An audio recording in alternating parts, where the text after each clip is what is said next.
सबसे पहले तो बिकते हैं, ईमान बिकते हैं इनकी। एक बात बताइए, किस कौन सा वो ऐसा इंसान है जो किसी दूसरे बेगुनाह इंसान को मारने के लिए तैयार हो जाए, और पर्टिकुलर जिसको वो जानता भी नहीं है। कोई भी रास्ते में एक अनजान आदमी जो मजदूर आदमी थे, पेट के लिए एक बार दिल्ली में हम जैसे हजारों मध्यम वर्गीय परिवार के लोग हर बार आते हैं, रोज आते हैं और सिर्फ अपने पेट की खातिर आते हैं। हमको पता है कि माइंड में कि यहाँ पर एक आदमी जो इतना हाई एजुकेट डॉक्टर है बम लेके बैठा हुआ और फट जाएगा और हम मारे जाएंगे। इनके जो धर्मगुरु हैं वो कह रहे हैं कि अब मुस्लिम डॉक्टर्स के पास नहीं जाना है, भरोसा नहीं है इन पे, क्योंकि आपने देखा होगा कि गुजरात में भी क्या कहते हैं जहर बना लिया था, जिससे एक बूंद भी जहर अगर एक टंकी में पड़ेगा तो हजारों लोगों की जान जा सकती है उस पानी को पीने से। तो तमाम लोगों का विश्वास है वो कहीं ना कहीं खोता जा रहा है। देखिए, सबसे पहली बात तो ये है कि ये जो घटनाएं होती हैं, करंट होते हैं, पर्टिकुलर इससे भारत एकजुट होकर ही लड़ सकता है। यहाँ पे जो ब्लास्ट हुआ था इसके बाद से तमाम लोग यकीन नहीं कर रहे थे कि ब्लास्ट किसने किया, क्या हुआ। तमाम मीडिया चैनल्स पे दिखाया जा रहा था, लेकिन आज खुद मोहम्मद उमर का वीडियो सामने आया जिसमें उसने ब्लास्ट से पहले वीडियो बनाया था, और तमाम सारे खुलासे इसी आधार पे हो जाते हैं कि कैसे वो मरने वाला है, उसको कोई डर नहीं था। तो इस बारे में क्या कहना चाहेंगे? देखिए, इस पर तो पहली बात तो कभी शक करने वाली बात भी नहीं है, बहुत क्लियर सी बात है। ये भारत में पहला ब्लास्ट नहीं है, इससे पहले भी आपने बॉम्बे का भी देखा और उसके बाद भी आपने देखा बहुत सारे ब्लास्ट देखे हैं। तो इसमें कोई बात नहीं, आतंकवादी हमले भारत में ये पहली बार थोड़ी हुआ, पहले भी हुआ, और हमको पता भी है कि ये आतंकवादी जो हमले होते हैं इनको कहाँ से ऑर्गेनाइज किया जाता है, कौन लोग हैं जो भारत के लिए इस चीज़ ऐसे लोगों को बनाते हैं या करते हैं या इस तरीके की चीज़ें कराते हैं। तो इसमें कोई ऐसी शर्म वाली बात नहीं, इसमें तो क्लियर कहना चाहिए आतंकवादी हमला था, जितने लोग इसमें मारे गए। लेकिन ये अपने देश के रहने वाले थे, मतलब अपने देश में पड़े रहने वाले का मतलब ये है कि आप देखिए, सबसे पहली बात कि देश के रहने वाले कश्मीर के थे। ये रहने वाले आपने देखा होगा ज़्यादातर कश्मीर के ये रहने वाले लोग थे।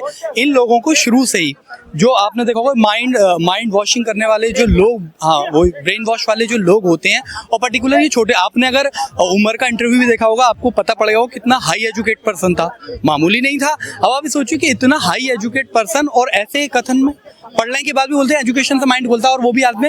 तो ये मामूली बात नहीं है, इन लोगों को शुरू से ही इस तरीके से बिल्कुल बनाया जाता है, इनको पूरा ये टारगेट दिया जाता है और ये सारी चीजें करी जाती हैं कि आपको जाना है और भारत में बम फोड़ने हैं जाके और भारत के लोगों को मारना है।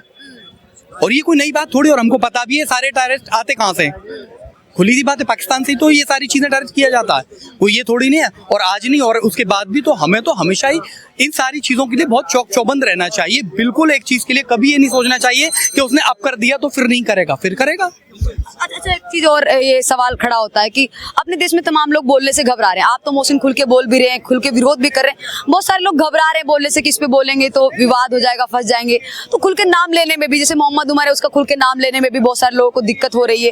और तमाम लोग आतंकवाद का तो विरोध करते हैं, लेकिन इस तरीके से नाम नहीं लेते हैं। और अभी आपने देखा कि मतलब चीजें निकल के आ रही है कि ड्रोन से भी बहुत बड़ा ब्लास्ट करने की तैयारियां चल रही थी, और राम मंदिर मतलब जिसके लिए तमाम हिंदुओं ने बहुत साल संघर्ष किया, उसका बदला लेने की जो मानसिकता है, ये सब कहां से माइंड में भरा जाता है? जहाँ तक पर्टिकुलर ये राम मंदिर से मतलब नहीं, पर्टिकुलर अगर आप देखा जाओ आज राम मंदिर का मसला है, इससे पहले भी आप देखिएगा जब बॉम्बे में हुआ था तो तब क्या चीज का, ये बहुत क्लियर है।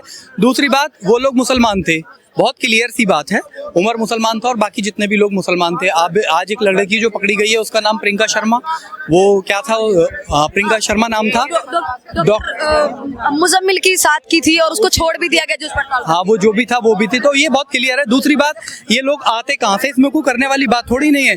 आज भी आपने जो कसाब था वो भी मुसलमान था, उससे पहले भी जो थे वो भी मुसलमान थे, वो सारी चीज थी, वो सभी मुसलमान थे। आते कहाँ से, ये सब जितना भी ऑर्गेनाइजेशन पाकिस्तान से ही तो किया जाता है। वहाँ की मूल आबादी जो है, वहाँ का मूल धर्म क्या है, वहाँ टोटली मुसलमान ही है ना। तो वहाँ से जो लोग आएंगे उनके नाम उमर ही होंगे ना, उनके नाम कसाबी होंगे ना, वहाँ कोई दूसरी कम्युनिटी का आदमी थोड़ी मिलेगा। पर्टिकुलर अगर आप देखा जाए कि आज लिट्टे जो बिल्कुल आतंकवादी संगठन था, बिल्कुल शार्प है, मगर जब उसके लोग पकड़े जाते थे तो उनके नाम भी धनु, शुभी यही हुआ करते थे, और क्या कहते प्रभास नाम हुआ करते थे, तो यही नाम होंगे ना। तो हमें नाम में थोड़ी ढूंढना है, हमको तो ये पता है कि जो आतंकवादी है ये आतंकवादी ही हैं, और इनका पूरा टारगेट हमको ही करना होता है, भारत के लोगों ने। उस बम ने फूटने से पहले ना तो ये पूछा कि भाई नोमान आपका नाम क्या है, भाई मोहसिन आपका नाम क्या है, या बाकी और जितने भी दूसरे धर्म के लोग हैं, पूछा ना, चिथड़े उड़ा दिए लोगों के, चिथड़े उड़ा दिए लोगों को। और ये पर्टिकुलर ये कोई छोटा माइंडसेट नहीं होता है, मैं जहाँ तक समझता हूँ ये बहुत इंटरनेशनल लेवल का चीज़ है जो इतने हाई एजुकेट लोगों को ट्रेन किया जाता है। एक बात बताइए, वो कौन लोग हैं, कितने एजुकेट लोग होंगे जो प्लेन हाईजैक कर लेते हैं, कहाँ इनको ट्रेनिंग दी जाती है? मामूली लोग होंगे, आप सोच रहे हैं कि बस खाली कोई हल्का फुल्का आदमी उनको कर देगा? कितने माइंडेड लोग होंगे वो लोग, प्लेन हाईजैक कर लेते हैं। ये बम जो बनाया गया है, आप सोचिए कि इस बम के अंदर तो बोल रहे हैं कि RDX के वो भी नहीं मिले थे, तो क्या टेक्नोलॉजी उन्होंने यूज की थी? तो मामूली आदमी थे क्या? मामूली आदमी थोड़ी थे। ये तो इनको बनाया जाता है, तैयार किया जाता है कि यह आप जाएं और वहां पर बम फोड़िए और लोगों को मारिए। अपने देश में ऐसे लोग तैयार हो रहे हैं क्योंकि अपने देश के ही थे, अलग अलग जगह के, लखनऊ की शाहीन मिली, मुजम्मिल मिले, अलग अलग जगह के, फरीदाबाद से भी तमाम पर्टिकुलर ये लोग जो होते हैं ये इसी माइंडसेट के लोग होते हैं। और सबसे पहली बात जो ह्यूमन बिहेवियर होता है, लालच सबसे बड़ी बला होती है। और सबसे पहले तो बिकते हैं, ईमान बिकते हैं इनके। एक बात बताइए, किस कौन सा वो ऐसा इंसान है जो किसी दूसरे बेगुनाह इंसान को मारने के लिए तैयार हो जाए, और पर्टिकुलर जिसको वो जानता भी नहीं है।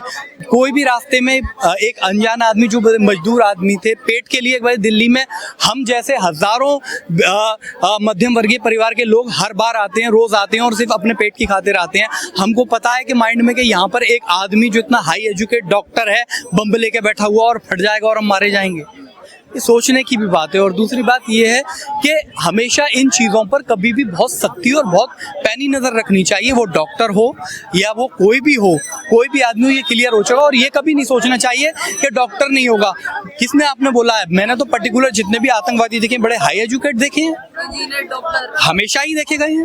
तो ये तो बिल्कुल कर देना कि नहीं वो डॉक्टर है तो आतंकवादी नहीं होगा, ऐसा कैसे हो गया सर? ये तो माइंडसेट होता है, डॉक्टर भी होगा, इंजीनियर भी होगा। और आपके सामने एग्जाम्पल, मुस्लिम संगठन के जो धर्मगुरु हैं वो कह रहे हैं कि अब मुस्लिम डॉक्टर्स के पास नहीं जाना है, भरोसा नहीं है इन पे, क्योंकि आपने देखा होगा कि गुजरात में भी क्या कहते हैं, जहर बना लिया था, जिससे एक बूंद भी जहर अगर एक टंकी में पड़ेगा तो हजारों लोगों की जान जा सकती है उस पानी को पीने से। तो तमाम लोगों का विश्वास है वो कहीं ना कहीं खोता जा रहा है। देखिए, सबसे पहली बात तो ये है कि ये जो घटनाएं होती हैं, ये करंट होते हैं, पर्टिकुलर इससे भारत एकजुट होकर ही लड़ सकता है। आप ऐसा सोचिए कि खाली इस तरीके से तो ऐसे तो कभी हो नहीं पाएगा। ये तो पर्टिकुलर हर हो क्यों नहीं रहे हैं? यही बस सबसे बड़ी बात है कि ये खाली किसी एक भारतीय की लड़ाई नहीं है, ये पूरे भारत की लड़ाई है। क्योंकि जहाँ भी बम फटा, कभी किसी ने ये नहीं देखा कि यहाँ कौन खड़ा हुआ है, वो सब मारे गए जो वहाँ खड़े हुए। तो ये तो पूरे भारत की लड़ाई है और हर भारतीय बंदे की लड़ाई है, और सबको एकजुट होकर इसका मुकाबला करना पड़ेगा और करना भी चाहिए शुरू से ही। और सरकारों को भी इस चीज़ में ये होना चाहिए, कभी भी इतना वो ना हो जाना चाहिए कि नहीं अब ये हो गया तो कभी नहीं होगा। हमेशा याद रखिएगा और माइंड में ये बात बैठा लेना चाहिए कि हमारे पीछे, हमारे बराबर में एक ऐसा देश है जिसका पूरा पर्टिकुलर सिर्फ एक ही उसका टारगेट